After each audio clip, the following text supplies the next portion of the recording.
Hey guys, तो आप लोग सोच रहे होंगे कि ये कौन सा वीडियो होने वाला है। तो मैं बता दूं, मेरा नाम है डॉक्टर गीतराज और मैं भी फर्स्ट ईयर बीडीएस में हूँ। खैर, डॉक्टर जो है वो इंटर्नशिप के बाद लगता है, लेकिन मैंने इंस्टाग्राम आईडी पे डॉक्टर लगा रखा है ताकि लोग मुझे थोड़ा रिस्पेक्ट दे दे। वैसे तो रेस्पेक्ट मिलती नहीं है घर से, तक मिल ही नहीं रही हम लोगों को, सही बात बताऊं तो। कुछ बातें ऐसी है जो फर्स्ट ईयर में आपको ध्यान रखनी पड़ेगी, जिसका ध्यान हमने भी रखा था, सबको रखना पड़ता है। वैसे तो मेरी उम्र बहुत कम है, लेकिन एमबीबीएस के नहीं मिलने के कारण मुझे बीडीएस लेना पड़ा। ऐसा कोई शौक नहीं था बीडीएस का, सीधी सी बात है, कोई शौक नहीं था। उसके बाद सबने बोला, दुनिया ने बोला कि डॉक्टर तो लग जाएगा नाम में, तो ले लो, तो मैंने ले लिया। खैर, आगे बढ़ते हैं। तो फिलहाल मैं अभी फर्स्ट ईयर में हूँ। तो मैं जैसे ही आया था, लोगों को लगा मैं बहुत इनोसेंट टाइप का हूँ। घर वालों को दिखाने के लिए कि मैं इनोसेंट हूँ, मैंने हॉस्टल में रहना प्रेफर किया। हॉस्टल में रहने के बाद एक चीज़ बहुत प्यार से समझ में आएगी, अगर आप हॉस्टल का खाना खा रहे हैं तो अगले 4 दिन के अंदर आपको डायरिया, डिसेंट्री, टाइफाइड, कोलेरा सब कुछ हो सकता है। कुछ भी हो सकता है, आपको एड्स भी हो सकता है। खाने से नहीं, खैर छोड़ो, कुछ और चीज़ें। लेकिन हॉस्टल में रहने के बाद 2-3 चीज़ों की आदत लग गई। पहला कि अगर आपके बिस्तर पे खटमल है तो आप उस पर प्लास्टिक बिछा के सो सकते हैं, ताकि खटमल अंदर से, नीचे से, ऊपर से, कहीं से नहीं आ पाए।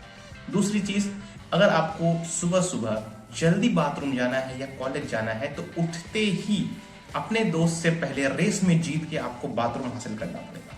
तो ये कहीं ना कहीं हॉस्टल की बहुत अच्छी अच्छी यादें हमारे साथ हैं। और उसके बाद तो हॉस्टल में आने के बाद मैं पढ़ाई को लेकर बहुत ज़्यादा सीरियस था। इतना सीरियस था कि मैंने रूटीन बनाया। रूटीन बनाने में मेरा रूटीन था सुबह सुबह उठना, उठ के कॉलेज जाना। सबसे पहले बीडीएस फैकल्टी की गाली सुननी है, फिर एसोसिएट प्रोफेसर की गाली सुननी है, फिर प्रैक्टिकल में गाली सुननी है। उसके बाद फिर लंच ब्रेक पे लंच करके सोना है। उठना है 6 बजे से लेकर रात तक सीनियर की रैगिंग झेल के गाली सुननी है, फिर सो जाना है। और अगले 1 साल तक ये साइकिल चलता रहेगा। और कहीं ना कहीं ये चीज़ ज़रूरी भी था, क्योंकि हमें लग रहा था कि हम ही तोप थे, लेकिन वहां पे ऑलरेडी मिसाइल्स थे। मैं गया रूटीन देखने के लिए, उस पर लिखा था डीएडीएच एक सब्जेक्ट के तौर पे, और मैं क्लास में गया कि डीएडीएच पढ़ेंगे। क्लास में जाके पता चलता है कि डीए अलग है, डीएच अलग। भाई साहब, अलग अलग कर देते ना, ये क्या कॉम्बिनेशन है? 2 सब्जेक्ट मिला के एक क्यों बना रहे हो तुम अलग अलग ही कर दो ना। नहीं, कोई दिक्कत है, जब पढ़ना पूरा ही है तो दोनों को अलग अलग कर देते हैं कि डीएडीएच क्यों। टीचर ने मुझे बोला कि बेटा गीतराज, खड़े हो जाओ और बताओ कि डीएम क्या है। मैंने बोल दिया, डायरेक्ट मैसेज। तो सच बोलने पे 2 घंटे बाहर क्यों खड़ा रखा गया मुझे? डीएम का मतलब डायरेक्ट मैसेज ही होता है ना। नहीं, हमें तो यही पता था। हमें क्या पता था कि इनका अलग डेफिनेशन चल रहा है।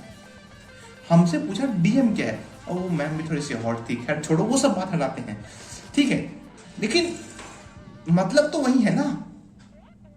क्यों क्यों डीएम का मतलब डायरेक्ट मैसेज था। डेंटल मटेरियल कब हो गया? इंस्टाग्राम से लेके हम व्हाट्सएप पे यही करते हैं, डीएम। नहीं, एक और बात बताओ, जब मैं एक मोम के टुकड़े को घिस घिस के अगले 5 दिन तक उसको इंसाइजर बनाया, ठीक है, मैंने नहीं बनाया, सीनियर से बनवाया पैर पकड़ के, ठीक है, मानता हूं, लेकिन उसमें मेहनत लगी ना। जब मैं उसके पास ले गया, उसने तोड़ दिया, प्रोफेसर ने तोड़ दिया। 5 दिन, 2 दिन पैर पकड़े हैं उसके, उसने फिर बना के दिया है। अपॉइंटमेंट लेना पड़ा था मुझे, अपॉइंटमेंट उसके लिए कि हाँ भाई, मैंने वेटिंग में था, वेटिंग लिस्ट लगी थी पूरी चिपकी हुई कि ये सीनियर इसका इस दिन बना के देगा इंसाइजर। तोड़ने के लिए क्यों? तो बनवाया है क्यों? नहीं, एक बात करो ना, तो बनवाया है क्यों? जब तोड़ना ही है तो बनवा के क्या कर रहे हो तुम? ये कैसे सिलेबस चल रहा है ये? इसके बाद हमने फोकस किया कि लड़का एंड लड़की के रेशियो पे। यार देखो, जिंदगी में बहुत से भ्रम हुए हैं मुझे, लेकिन इस तरह का भ्रम आज तक नहीं हुआ था। नहीं, मेरे क्लास में हम 10 लड़के थे, 50 लड़कियां थी, 50। तो हमने स्टार्टिंग में सोचा कि एक लड़की के प्रति 5 लड़के होते हैं, ठीक है। हमारी सोच देख रहे हो तुम। 1 महीने बीतने के बाद वो जो 50 लड़कियां थी वो 25 हो गई, क्योंकि आधे तो सीनियर लेके चले गए। है ना। हमारे लिए फिर 25 बच्ची, 25 में से 10 के पहले से सेटिंग चल रही थी, तो पहले बता देते, हम आपको गिनते ही नहीं बताएंगे, आपको कोई नहीं बताएगा। लेकिन जब आप प्रपोज करने जाओगे तब सामने से, अरे यार मैं तो बहुत सीरियस रिलेशनशिप में हूं, #निब्बी थिंग। खैर छोड़ो, फिर हमने सोचा कि 10 के 10 कोशिश करते, लेकिन उनको करनी थी पढ़ाई।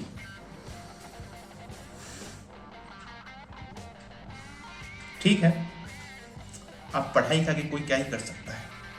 फिर हमने नेक्स्ट बैच का वेट किया कि नेक्स्ट ईयर कुछ ना कुछ करेंगे। खैर नेक्स्ट ईयर आने के लिए वेट करने का सोचा, क्योंकि हम सिंगल हैं, लेकिन अपनी सिंगलपंथी हम सेकेंड ईयर में जरूर दूर कर लिया।